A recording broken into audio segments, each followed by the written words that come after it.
Welcome to Curious Campus, where we talk to professors from various departments at the University of Toronto about a recent research topic they've dived into, breaking down these new developments for everyone to understand. Stay tuned, you'll definitely learn something new.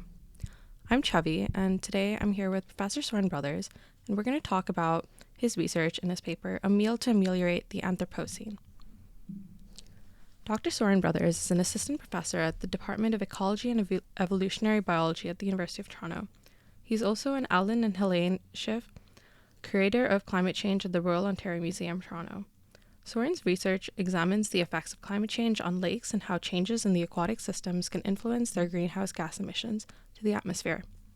More broadly, he's interested in understanding how feedback loops and the transdisciplinary study of lakes can help us understand and predict global tipping points that may accelerate anthropogenic climate change. As mentioned, we're here to discuss his article, A Meal to Ameliorate the Anthropocene. And without further ado, Soren, welcome to Curious Campus. Thank you so much, Chevy. How are you doing? Good, how are you? Really excited for this conversation we're about to have. Yeah, ditto. Thank you for inviting me. Of course. So, to get started on this topic, can you define what the Anthropocene is? Yeah, so the Anthropocene is a hypothesized geological epoch.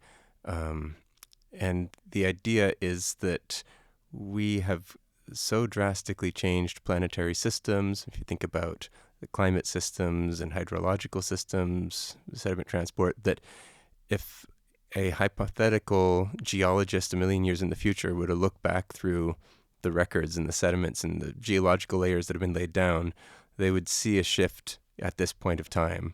And it would be caused by humans. And the idea is that it's so distinct from the Holocene conditions, that's the epoch that we're currently accepted as being in for the last 11 or 12,000 years, that there would have to be a new epoch that's starting now. And the term Anthropocene comes from the name Anthropos, so signifying humans as the causing agent of that shift.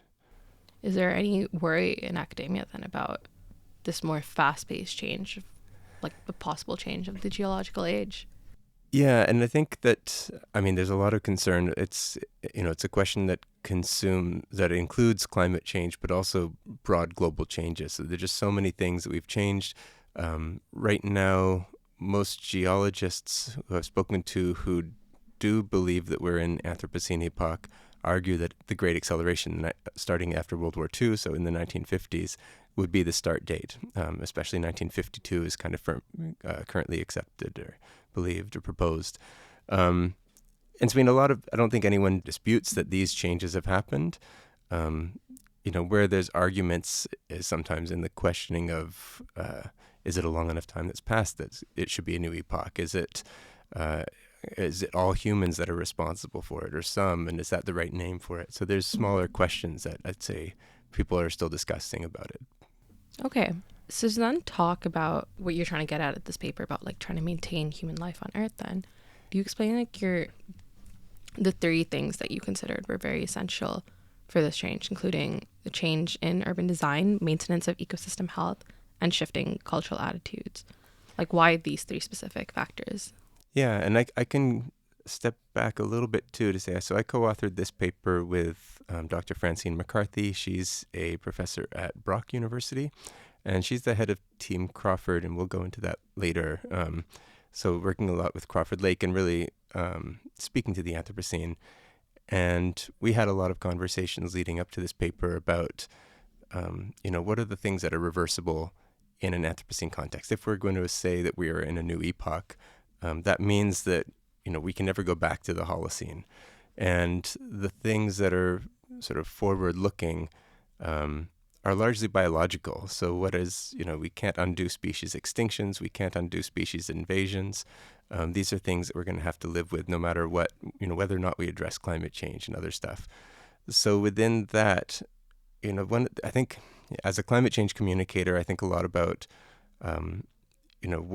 climate change solutions. And it's a term that I don't especially like, but there's no Anthropocene solution. There's no, it's just kind of a fact moving forward.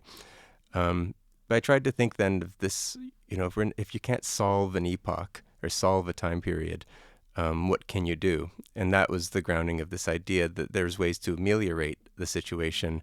and we focused on those three. So urban design, ecosystem health, and cultural attitudes as being kind of three overarching elements that we felt were encapsulated with a very simple idea of having a meal, which we can go into later. But they really, and not to say that those are the only things that are important to address with our society, but the more we thought about it, the more we discussed it, we felt that you're really improving situations for planetary systems, for the climate, for human social systems, social justice, and for biodiversity if you get those three things kind of in line. Yeah, very interesting. It's great that you talk about Crawford Lake because I found it quite interesting that so it was considered the golden spike, which you define as a natural environment that says that we are in a new geological age. So for those who aren't familiar with the idea of a golden spike, essentially for geologists, any historical geological shift from, say, the Paleocene to the Eocene periods or different epochs, you typically have what's called the golden spike. So it'll be a physical place on the planet, might be a hillside in China or in Italy, where someone can go and they'll actually see a brass spike in the side of a hill with a distinct layer above and a distinct layer below, and that's the golden spike.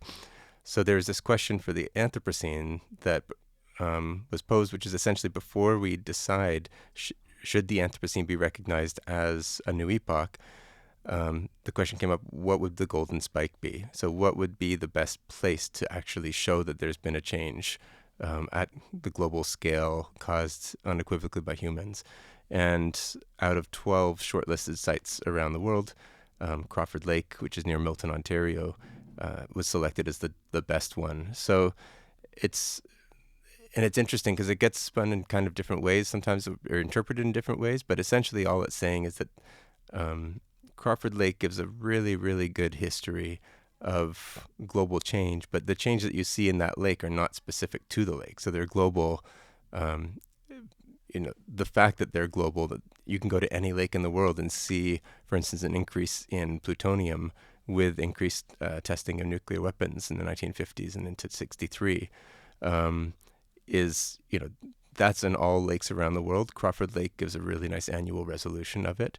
But Crawford Lake also tells a really interesting story. For those who don't know, it's a very deep, small lake that's perched on the top of the Niagara Escarpment, and it never mixes all the way to the bottom. So you get these annual layers formed by like a calcite snow that demarcate every single summer. So if you take a plug of sediment from the bottom, you can count back one year after the other, just physically looking at the sediments. Almost like tree rings. And that record goes back to the 1290s when Attawandaron or Pre-Wendat people started farming corn and sunflowers around it. And they influenced the environment around them sufficiently to change the water chemistry of the lake and to start this annual calcite layering. So it's a really nice place that tells a story beyond the Anthropocene of just how integrated humans are with the environment and how the ecosystems around us are always sort of recording what we're doing and being shaped by us. Yeah, that's a really cool story that the environment around us can tell about the history of itself and the environment around it and also humans' interaction with it. So what really did you learn then from looking into these layers at Crawford Lake that really showed the amount of impact that humans had since like the past century? Well, it's a story that's still being told and still being developed. So the research at Crawford Lake actually goes back to the 1970s. It was a ROM curator, Jock McAndrews, who in the early 1970s, he wanted to reconstruct, to find local history and records of whether there was a little ice age. So at that time, the idea of a little ice age, spanning the 1500s to mid-1800s was still kind of theoretical. So he was looking at pollen in Ontario forests and seeing if there is a change in time. And then one of his students, his master's student, Maria Boyko, also at the museum, was the first person who found corn pollen dating to the early 1300s, late 1200s, that period.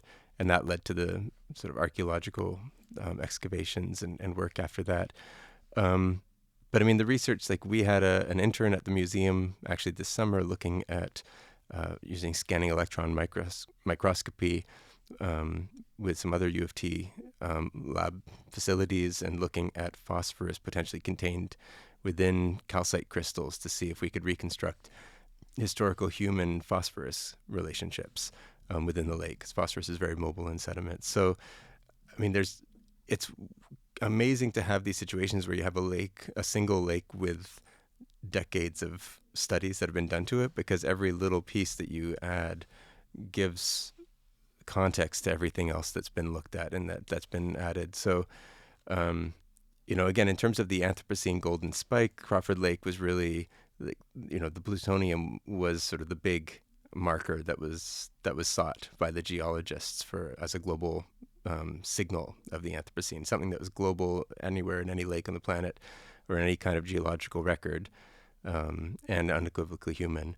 But you also have a period in the 1990s in Crawford Lake where you don't have those white layers anymore because of acid rain, which is associated with burning of fossil fuels. You have really nice fly ash records. That's also a byproduct of burning of fossil fuels, which is laid down in the sediments there.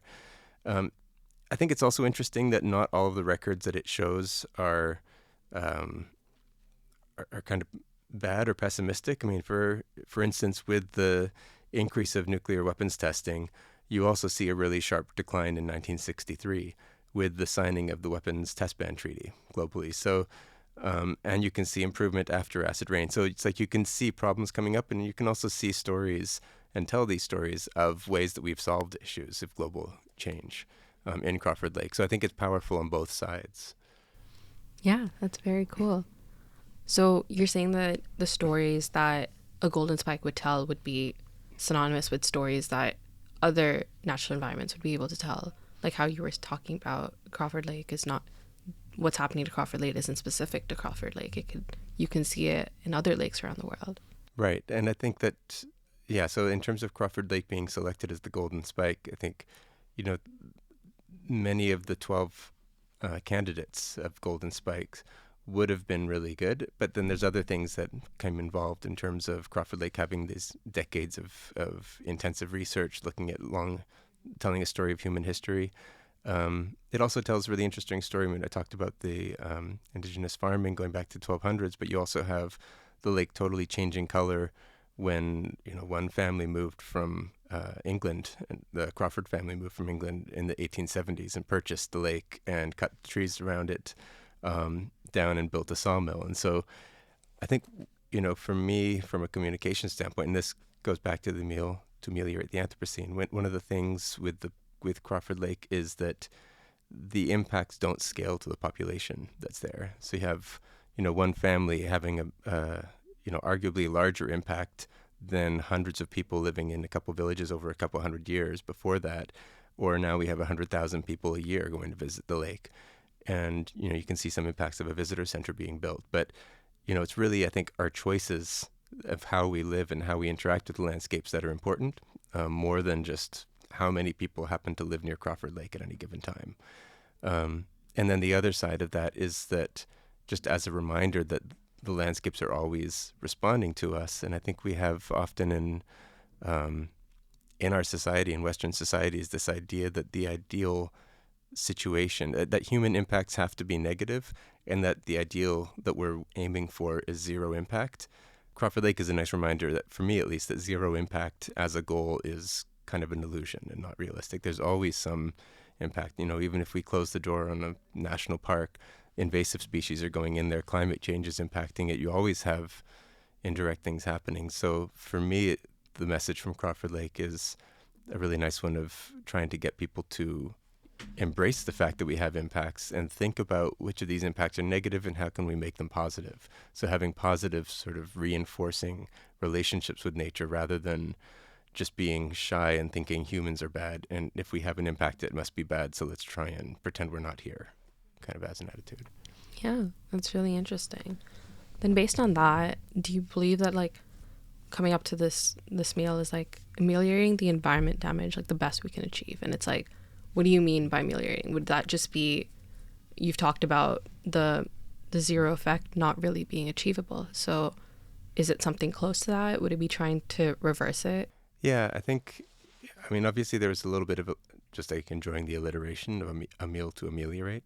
Um, but it was also trying to deliberately move away from the idea of like a solution, and thinking about things in terms of finality and shifting more towards relationships and process.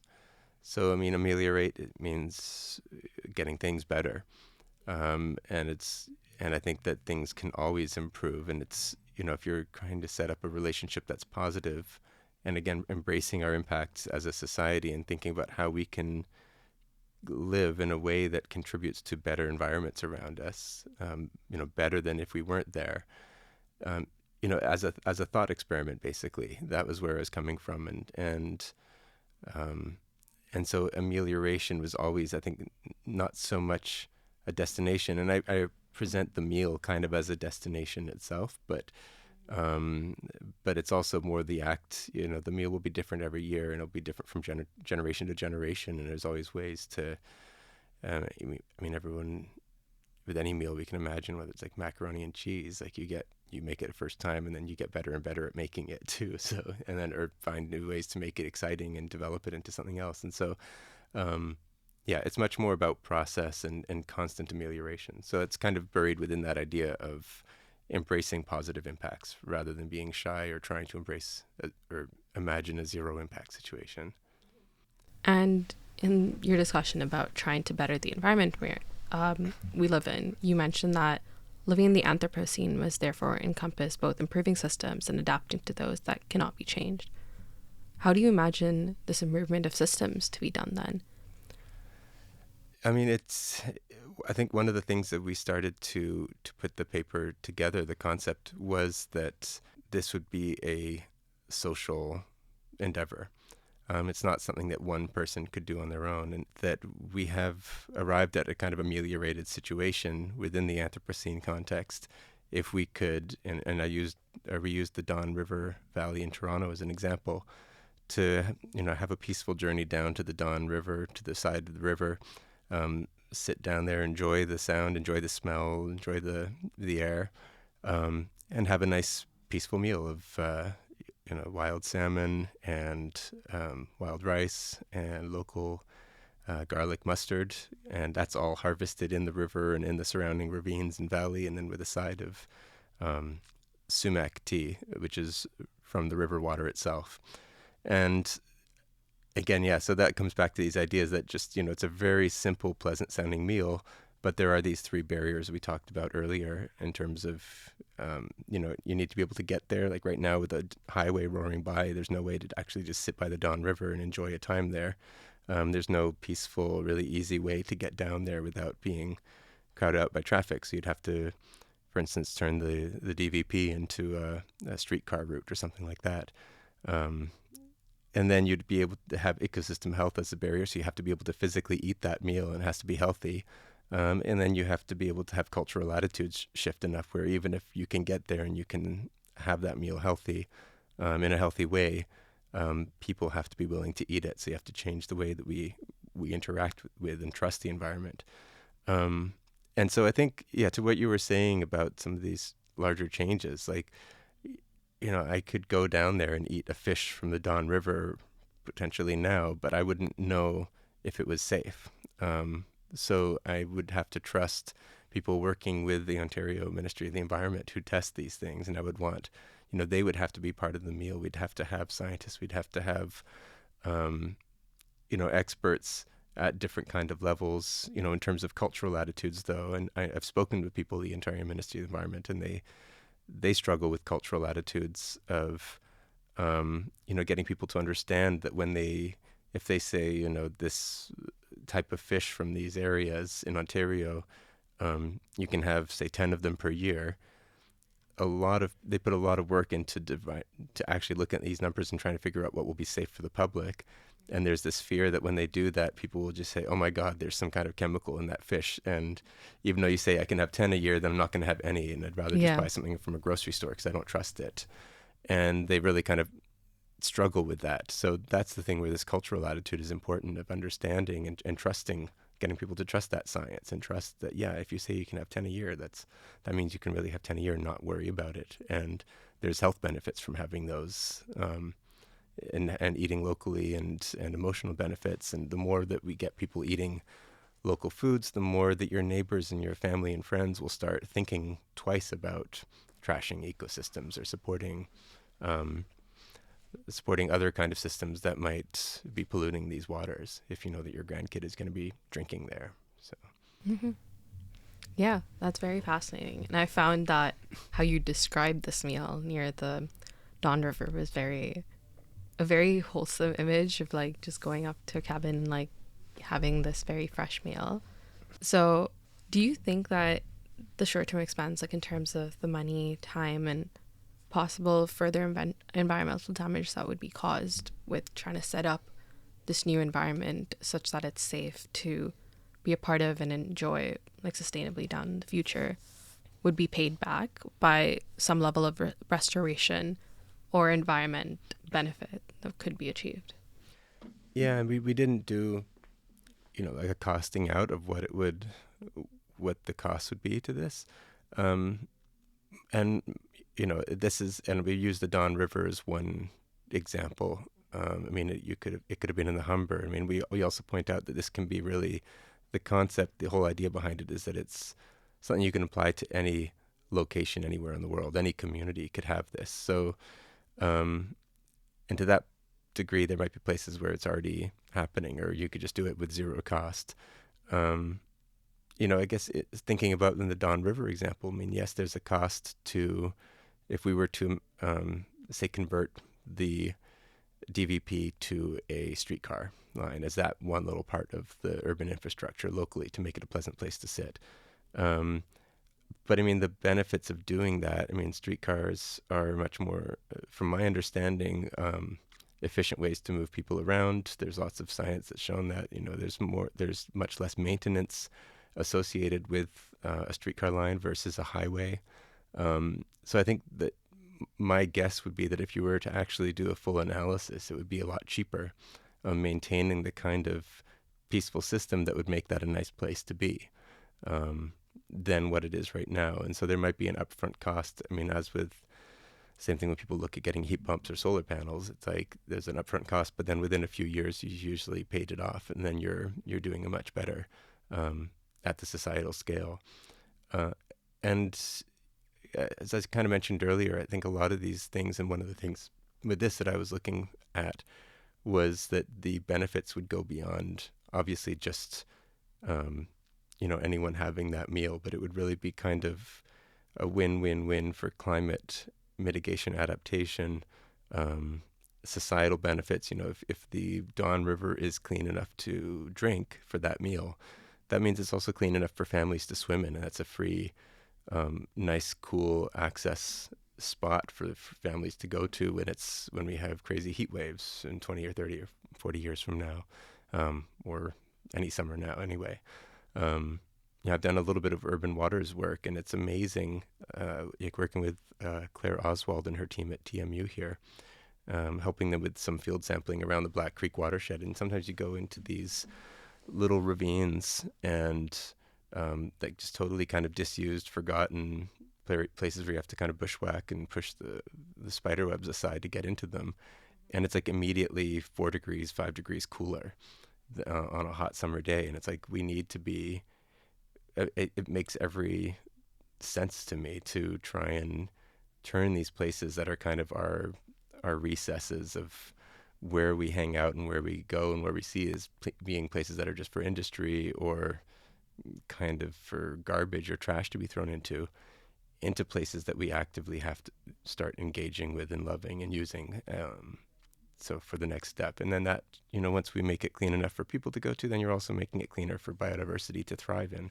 So yeah, there's, again, same with you mentioned other impacts like environmental impacts, but the goal would be, if there are environmental impacts, it would be just the transition to a new positive feedback that we would be setting up with the society rather than anything lasting.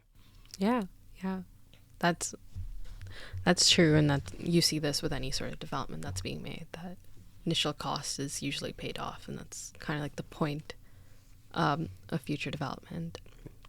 So I'm curious though. I feel like during your research for this, or like looking into such a topic, was did you ever face any questions about how difficult it really would be to change like cultural attitudes, like more in terms of convenience rather than looking into reaping the benefits?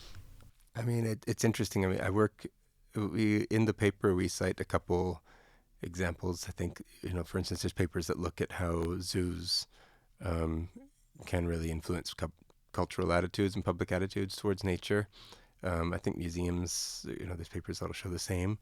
Um, it's not an area of research, from a sociological perspective that I'm overwhelmingly familiar with. But I can say as a parent, and as a child, as a son and a father of two, of 1 and a 3-year-old girls, um, I get the feeling that older generations might be pretty hard to change cultural attitudes. I don't think I'd ever be able to convince my parents to go wading in the Don River.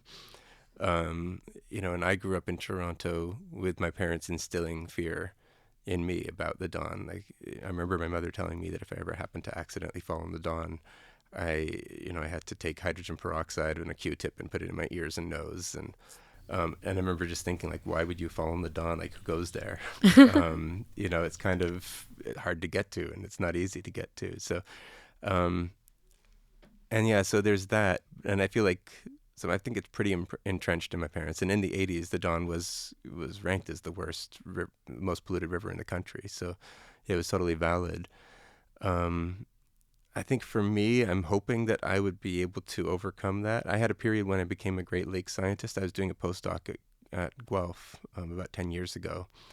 And I went to a conference where it was a Great Lakes International Conference. And there was a talk, one of these like plenary sessions at the beginning. And the speaker asked everyone who'd been swimming in the Great Lakes to raise their hands. And it was like 3/4 of Great Lakes scientists in this room of like 500 people raised their hands. And I think they went down to like who was swimming all 5 of the Great Lakes, and most of them kept their hands up. And that was like a wake up moment for me, where it's like I'd grown up here thinking that these were off limit places that were so polluted that no one could go in them. And that after that, I made a point to actually swim and immerse myself in Lake Erie and in Lake Ontario, and try to and just realize, like, okay, if the scientists who study these systems feel safe enough doing that, then I don't have any better reason not to. So I've had a shift in my own attitudes, and I'm hoping that if and when government announces the Don is being clean enough to swim in, and the New Portland's area is finalized, and all of that stuff has happened, then I will swim in it with my daughters. I can say for the new generation, I mean, my daughters both, even the 1-year-old, I was at a creek the other day and in a ravine in the city, and she was desperate to go into the river. And my 3-year-old, I took her to the Don once, and she was desperate to go swimming in it. So I think really the cultural attitudes we have that are bad, that are making us fearful of eating these things and swimming in these places, are being taught to each subsequent generation. So I think at most it would take one generation, or it's a matter of teaching parents not to teach their kids to be scared of them, or to maybe be open to swimming in them someday when it's deemed safe enough to do that.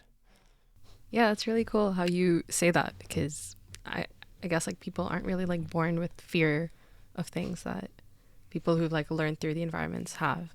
Mm-hmm. So it's all about not trying to instill that same fear.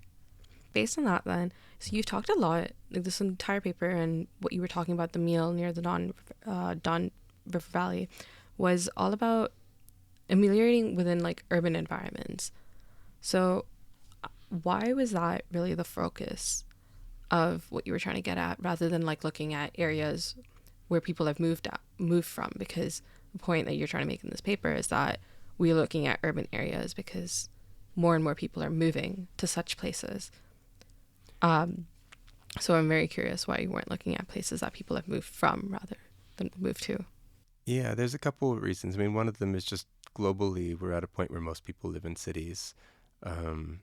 Not to say that we shouldn't be engaging with conservation in places where people don't live. But again, it goes back for me to that thing I was saying earlier, where I feel that, Crawford Lake kind of teaches us that we always have an impact. And I think we can have the greatest impact where we are. It's easier to do something to make my backyard, or even a flower pot if you're in an apartment, a nice little habitat for pollinators and things like that, than it is to have that kind of interaction and create those little microhabitats 500 kilometers away out of the city. And then that ties in. I have a colleague at the Australian Museum I was speaking with recently who was telling me that in Sydney, Australia, that in Australian Aboriginal societies that she's worked with, the assumption is that nature is better where humans are. They don't have this assumption that in general that humans make things worse for the environment. And I'm not an expert again on it, but I get the sense that it's similar in Indigenous communities around the world, that this is, there's a particular stream of like Western thought, which is that humans are negative actors to the environment and that we work against it. So that's another element of thinking about what we're doing as communities. So part of it is that most humans live in communities, and I think that, the benefits that we can give could be outsized if we make these communities positive places for biodiversity. Even to the point, I was definitely thinking about, say with climate change, we have centuries of climate impacts to come, in terms of, not just changes to temperature regimes, but also precipitation and all these other things and wildfires. And, I think it's worth considering that if we're smart with how we live with the places where we're living and in our communities, we could make our communities refugia for biodiversity that might otherwise have a hard time outside of our cities. So thinking about even having it as places that are reprieves from specific flood risks and like for littoral species in rivers, or reprieve from wildfire risks because we keep fires usually out of major urban areas. And like there's different kind of things that we can start doing. We could have gardens with more endangered species, say endangered plants and things like that, that maybe for a couple centuries would actually help them repopulate other areas as the temperature cools down again. So, I don't have a crystal ball. I don't know how it's going to go, but I think that there's value in at least considering that positive role for ourselves, and what that urban areas can pose a positive role can play a positive role if they act smartly about it and think about it. That is like really fascinating, because I'd never really thought of that, and I think I grew up with like the same notion that we humans just hurt the environment and can't really do anything good wherever we go. So yeah, that I think is very powerful, and like might like also change other people's perspective on like what they can do to better the environment. So you also talk about in this paper how the meal that you present it's not supposed to really reverse or undo any of the changes that have been made, but rather like fit in with human behaviors more freely within the Anthropocene, which as you've mentioned, is kind of in line with trying to make sure that the environment isn't damaged or such with humans around, but rather that the two can coexist fruitfully. So considering Toronto, how many of such sites or places would really need to have been moved to focusing on ameliorating the environment for the city to claim the benefits? I mean, it's hard to put a specific number. One of the ideas with the simplicity of the meal was that it would have an outsized benefit. So I mean, say to have a meal in one tiny location on the Don River, you'd have to, as I mentioned earlier, you're looking at getting rid of the whole DVP. You're looking at making the Don River there clean, which means that the whole watershed expanding to the north has to maintain clean water standards, which means that you're also going to be having clean waters further downstream. If you have the salmon that you're eating coming from Lake Ontario, you have to have Lake Ontario be clean enough to have to be edible, or wherever they're traveling to and from. And then you're looking at, the ravines and the cleanliness of them. which also means probably removing roads in terms of the pollution that comes off of cars. Even if they're electric vehicles, you still get tire dust and things like that. Um, so just having that one simple meal automatically has kind of a watershed scale footprint. And it's nice that, like, living in Toronto, we have these watershed scale conservation authorities, like the Toronto and Region Conservation Authority, that do think at that scale already in terms of habitat improvement and cleanliness. But I did think about, thinking now too, I've done some work, as a lake scientist or limnologist, with tipping points and systems.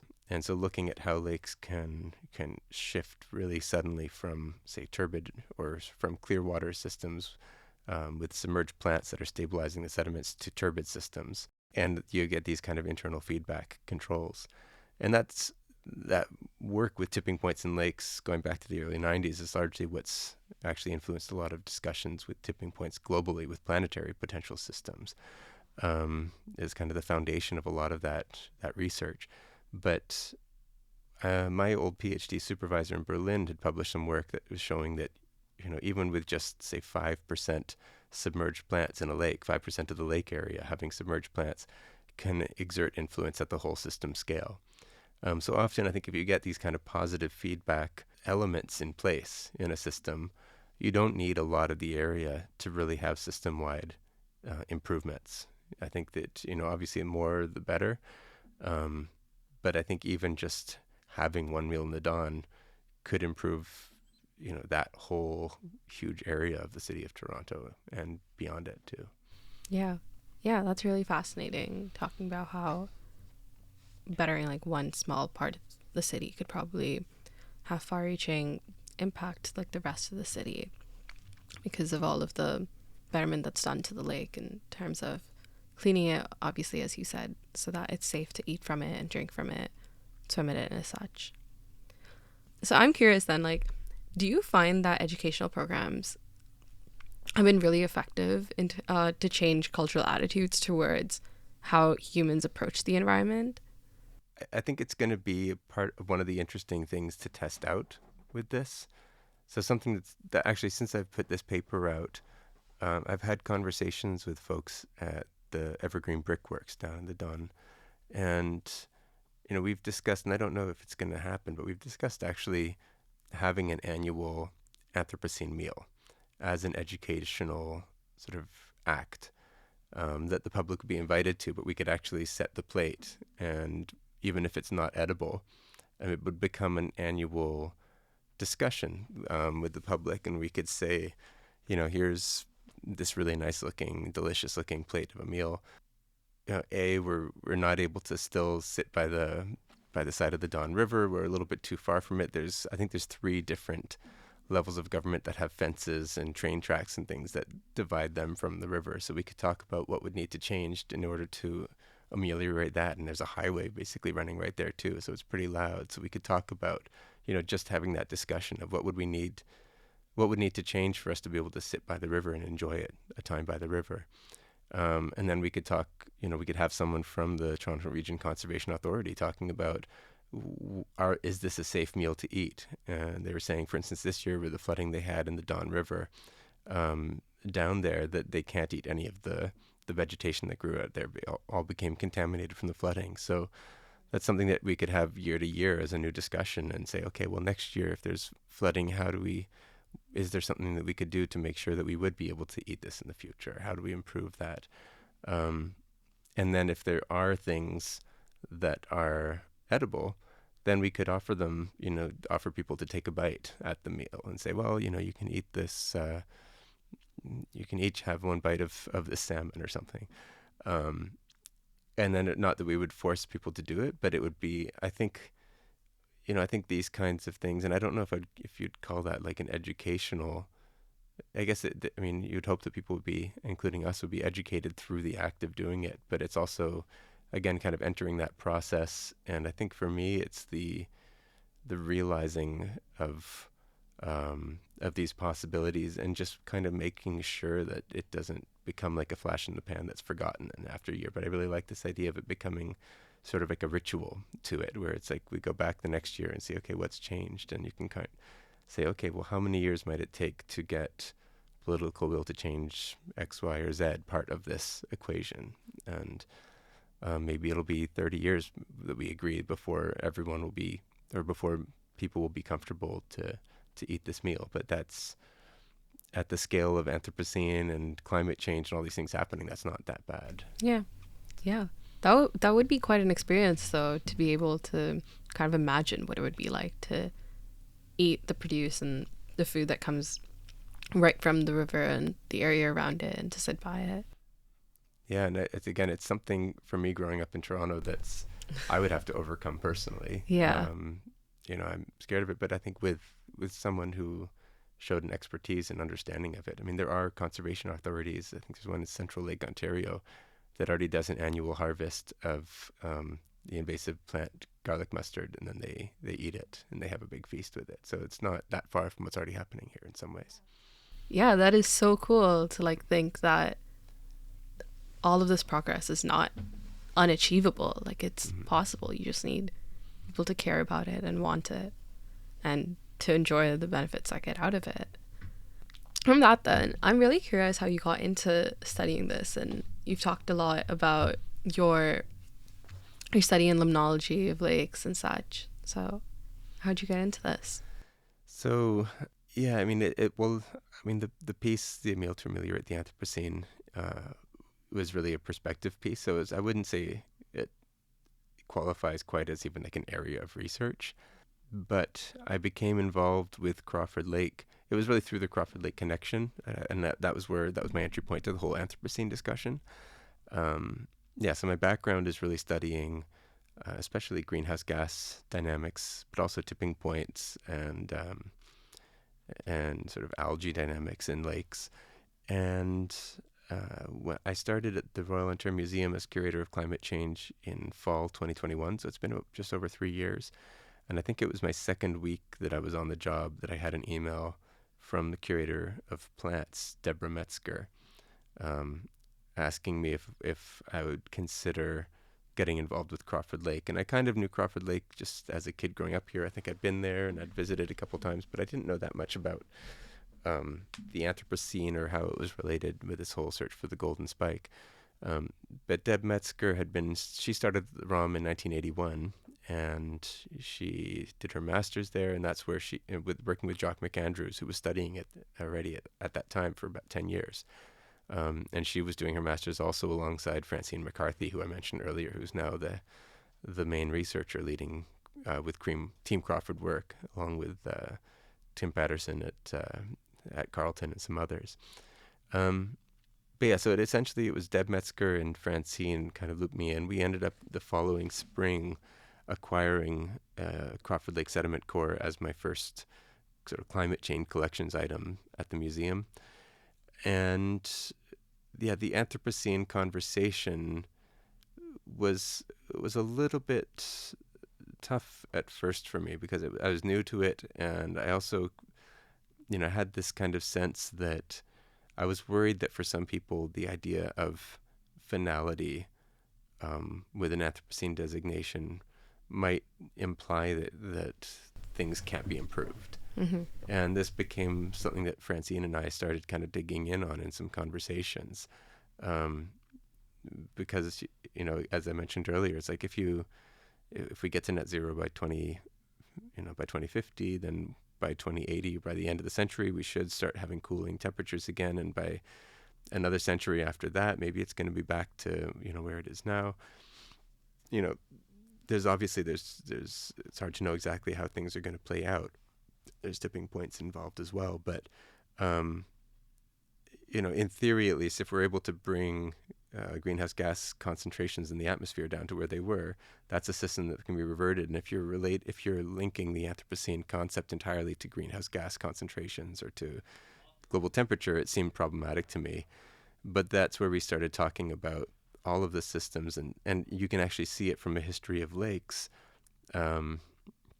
including there's a study of a lake that became enriched with nutrients, eutrophic, in the during early Mayan period in the 1200s, and people have been able to look at how long it took after the Mayan civilization collapsed for that lake to kind of revert to what were sort of natural nutrient concentrations. And it took, I think it was a few hundred years or a couple hundred years. But then you can start seeing too, and looking at some of these things, like even when a system goes back to how it was, you're not actually going back in time. Even if we get things to Holocene climates and Holocene, aquatic sort of hydrological cycles in the planet right now, that doesn't mean that we're going to be in a Holocene period again. We still have all these changes that have happened at will of sort of like new alignment of relationships and communities and ecosystems that will have been established with the changes that have happened. So that was, I'd say, this paper's background and from a conceptual standpoint was really kind of grounding in that process of looking forward instead of and finding a place for what we can improve, but yeah, not framing it as going back in time. But how do we improve our path forward and work with all the things that are necessarily gonna kind of not change, such as species invasions. Mm-hmm. Yeah.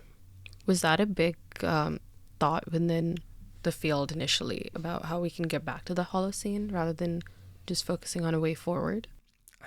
It's hard to say. I mean, I think there's, even within the geological community, discussions of the Anthropocene are pretty vigorous.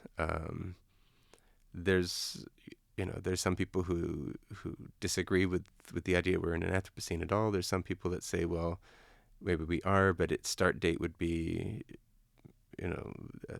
hundreds of years ago, say with the Industrial Revolution. There's been different proposed start dates, a ton of different proposed start dates. And then there's others who say, well, epochs should be reserved for millennia scale time pieces, and so we wouldn't know anyway. But then I've also, it's interesting working at the ROM. I've spoken with some curators in the arts and culture side and people who are more, social scientists, and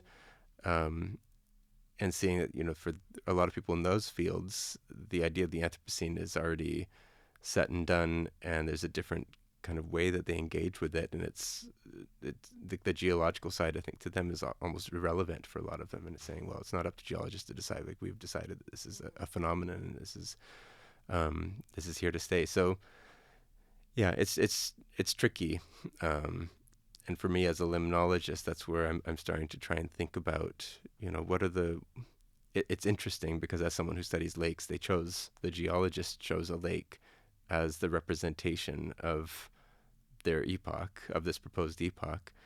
So I'm in, I think, kind of a nice position right now to enter that conversation and I'm working with actually limnologists around the world right now, part of a network called the Global Lake Ecological Observatory Network, GLEON, to really kind of put down in writing what can lakes tell us about the Anthropocene concept in terms of how quickly ecosystems respond to human changes and record them and recover from them. So Yeah, that sounds really cool. I'm very excited to see what comes out of that. I'm very curious about how your role as curator at the ROM makes you think differently about all of this as well. Yeah, so right now we're actually working on an exhibition about Crawford Lake and the Golden Spike, and so and I'm doing that in collaboration. It's being co-curated by Deb Metzger, who I mentioned earlier is the curator of plants, who has decades of experience working with Crawford Lake also. And I think, I mean, there's a bunch of different sort of interesting elements of working at the ROM. One of them that's definitely coming to shine with exhibition development is this idea of like transdisciplinarity. It's fun that we have, curators that are representing these huge, broad areas of science and art and culture and nature, and we can all kind of put our heads together, and in some cases, I think, find really interesting avenues of connections. And it goes both ways. I mean, like we had, there was, I think when I started, there was a chintz exhibit where they were working with, both textile curators looking at like South Asian collections, and Deb Metzger, the plant curator, was able to talk about the different plants that were being represented. And then you can start talking about sort of trade connections and biological histories and that link to human and cultural histories and how they're interconnected. Um, and so, I mean, of course, like with something like the Anthropocene in Crawford Lake, it's almost limitless to think of, uh, where you would draw the line between, if the whole concept is that humans and planets are intertwined. Um, there's so many ways that you can bring that, and having an exhibition team that you can work with to develop to make it really engaging, working with interpretive planners to take you know um, an idea and really kind of make it pop for members of the public. um, all these kinds of things, and just going beyond potentially having the engagement of, say, a paper that I might co-author or author a paper. It's in a peer-reviewed paper, a peer-reviewed journal. Um, it's interesting. Again, having no experience historically with exhibitions, but we had an exhibition last year, Noel Hamlin Lifers, that I co-curated with the curator of fashion, Alexandra Palmer, and that had over 300,000 people coming to visit it. And we had like Girl Scouts, putting in lifers badges, talking about clothing mending and understanding the relationship between climate change and textile and waste and water quality. And it's just like you can tell these really complex stories in ways that I found, I think it would have been impossible to when I was working just in a purely academic setting, focused on just like research and teaching. Yeah. Yeah, that's really cool to see like what else, like how else like you can like do research into this and like bring it to the public, right? Yeah, and it's nice having also, engaging with the public. I think all places can always work on becoming more inclusive, but definitely compared to when I was a teacher teaching climate change to like undergraduate students, to now, it's like there's a lot broader sort of demographic and political and age sort of capture that I'm engaging with now. Like there's no political group that wants to bring their kids or grandkids to see dinosaurs. It's something that you get a lot of people engaged there for different reasons and coming into the museum, and that's kind of exciting. Not just having like, teaching climate change to the same like liberal undergraduate sort of age cohort every single year, which was also, not to say that I didn't like that, but yeah, it's different, sort of interesting part of the job, for sure. Sounds like it. Yeah, that's really cool. What really would you want our audience, who I would say is like more from like a young adult's perspective, to like take away from this conversation? Again, this idea that our choices matter and that we can choose to live in positive ways with the environment, I think is important. Um, especially as a climate change communicator, I often felt, I think even before I started this job, and I see it in other people, it's like if you're always focusing on the global scale of the problem at hand, it becomes really heavy, heavy on the chest, and it's like you get eco-anxiety, and it's like, if you're only looking at COP meeting outcomes and thinking about it at those global terms, it's hard to see any kind of ray of light in that. I think when you start looking at this like micro local scale, and one of the things that we talk about at the museum is that people, when you look at history of climate change and mass extinctions, there's a lot more climate changes in history than there are mass extinctions. But every time you have a mass extinction, you usually have a climate change event coinciding with it. So there's a relationship, but what we argue there is that in Earth's history, often when you have a climate change event and kind of like a wild card event, something else that makes life hard on Earth for animals, whether it's, asteroid impacts or a bunch of volcanic activity or something else, that's when it kind of takes over and drives a mass extinction where you have, 75% or more of the planet's species going extinct. But what we argue is that right now, human actions, like the direct actions we're doing, are arguably what that wild card event is. We can see through life's history that climate change on its own doesn't always necessarily lead to that mass extinction, but it's our habitat destruction, overexploitation of resources, all these kind of bad ways that we're living with the environment that are making species extinctions right now 100 to 1,000 times higher than background. So again, I think there is some hope in that message, which is thinking about these little things that we do in our backyards and in our communities are actually hugely valuable in terms of maintaining biodiversity in the face of climate change and making sure that climate change doesn't take over as a main driver of creating a sort of a sixth mass extinction scenario.